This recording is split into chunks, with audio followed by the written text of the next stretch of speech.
My God, Polly, why? It's just so crazy. Cali, they do it for power.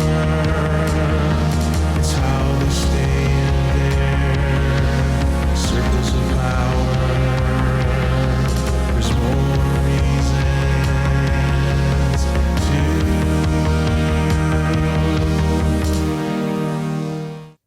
Hey everyone, Psychotronic Squirt Gun coming at you with another comic book haul. I hope you enjoy this. These are under 10-minute videos that I drop weekly. And yeah, if you like it, please let others know about it. You know what I mean? Do all the stuff that they tell you to do.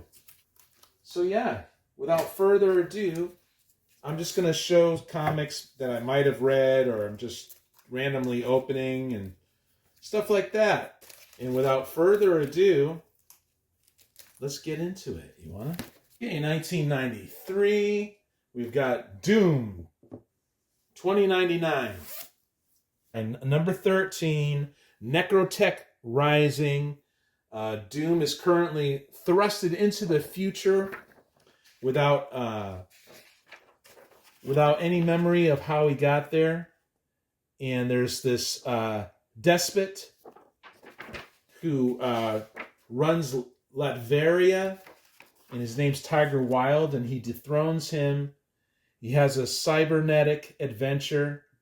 You know, back then in the late 80s, early 90s, writers were obsessed with cyberspace, and it's a great romp. You know, through that I really enjoy the art. This is not. I don't think this is Broderick, who normally does the art on this one. But yeah, they had to stop this evil, demonic spirit coming. This power hungry. I don't know if it was a monk or something, unleashed inadvertently, and it possessed his body, and still managed to come in through the technology. And Doom had to put a stop to it, of course. But yeah, it was definitely interesting. Really enjoyed it. Necrotech Rising. Okay, 1984. By Eagle Comics. Indies from the 80s. Judge Dredd, number 11. Love it. Love these reprints from 2000 AD. Judge is like, we're fighting to the last man.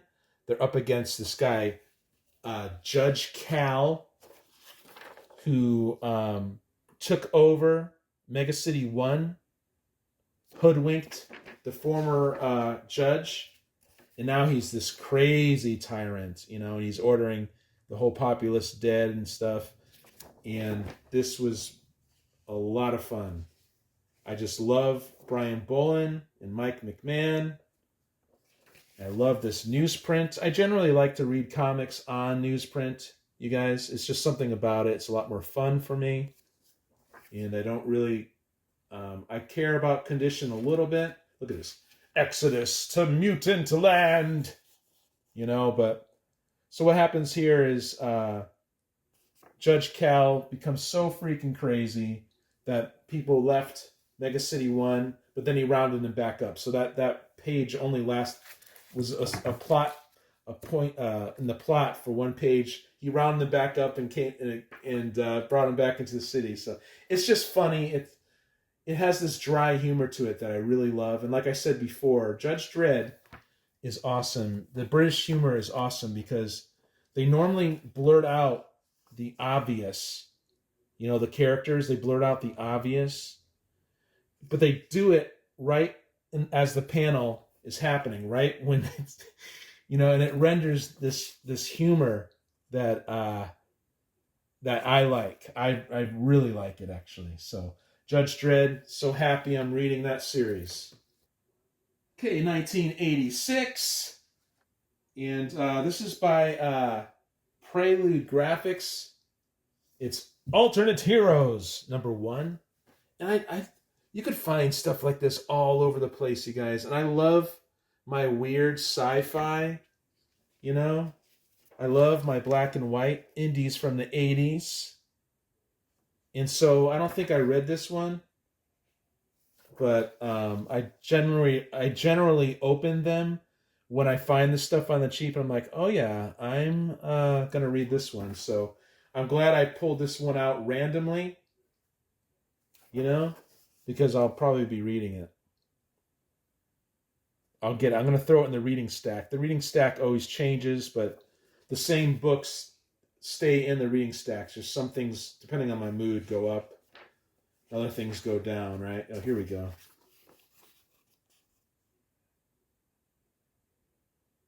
Pretty cool, right? So you guys, when you're at a shop and you see stuff like that, indies from the '80s, even into '90s, I guess, just open it up and check out the artwork, and sometimes you'll be blown away. You're getting it for 50 cents. It's like someone handing you some nice art. Here, just have it. Okay. 1973, Jim Starlin's Captain Marvel 28. And this is a classic, I want to thank guys like Metarog and, I mean, look at this. And Dr. Silver Age, making sure those guys I mentioned and so many other YT friends grew up on this wonderful stuff, and I missed it. I got in probably around the early 80s. So, well, I mean, I was reading comics when I was a little kid, but it was like Spider-Man and stuff, Let's see if there's a classic Thanos. And if I remember correctly, there it is, right there. Boom. Yeah, so Thanos is on Earth, trying to find the cube. And is it the cube or the gauntlet? I forget it already, you guys. You gotta watch what I say sometimes. I'm more of a right-brained freaking person, I think. Just looking at the art. But I love reading this stuff. Sometimes it stays with me.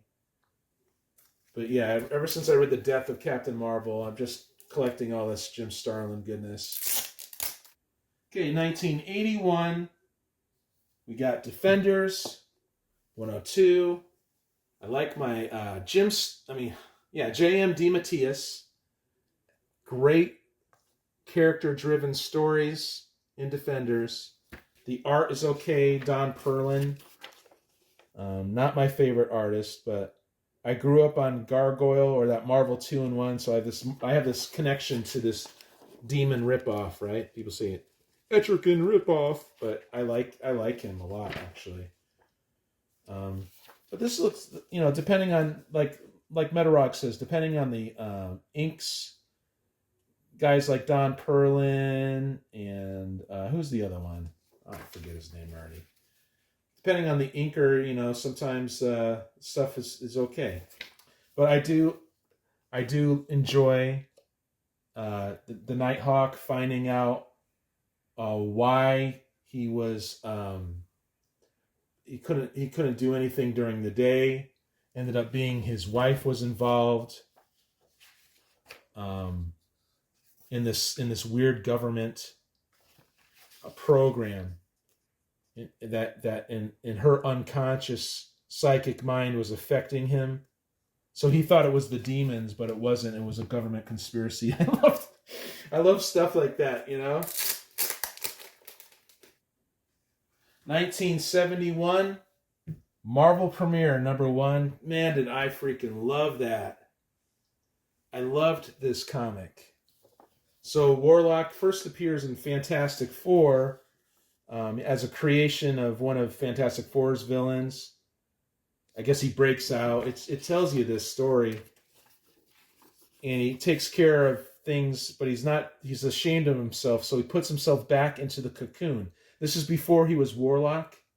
He was referred to as him, H-I-M or something. But anyway, the High Evolutionary intercepted his little hymns little module in space where he kept himself in this little cocoon thing, and they start having a discourse, and the high evolutionary just came back from being omniscient and omnipresent consciousness, but he came back into a mortal form, which with much more power, than he had before, and he's creating this counter Earth. That's like, here's the sun and here's Earth. Counter Earth would be on the other side of that, so the Earth would never see counter Earth. But yeah, the experiment goes awry due to the high evolutionary's former creations getting involved, and so he sends him decides to go out there to fix it, and I guess high evolutionary calls him Warlock and gives him the gem on his head and all that stuff. It's like, why can't Marvel just use the freaking source material? If this was way more interesting than the Warlock we got on the big screen, 1976, The Eternals, #2, another kick butt comic. This is Jack Kirby, and I guess Ancient Astronaut Theories. Eric Von whatever, I forget his name, and Sitchin and all those guys. I kind of used to read about them when I was younger. Look at this. You. So we get to see the Eternals for the very first time. The Eternals, according to this comic, is responsible for not only humans and not only mutants, but deviants as well. And deviants have their gene pool is unstable, so they never look the same, and they're very bitter against the gods, the Celestials. Here's a guy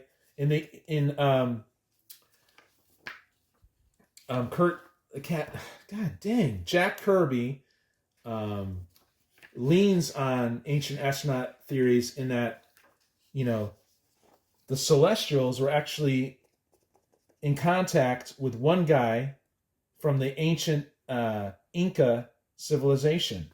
So pretty dang cool, right? I mean, that to me is pretty dang awesome. And they should lean into this more too, because it's interesting. And that's the guy who is actually an Eternal that the main Eternal here knows. So I gotta see that again, you guys. Pretty dang awesome comic. You guys, thanks for watching the video, and I'm out. Deuces. See you on the next one.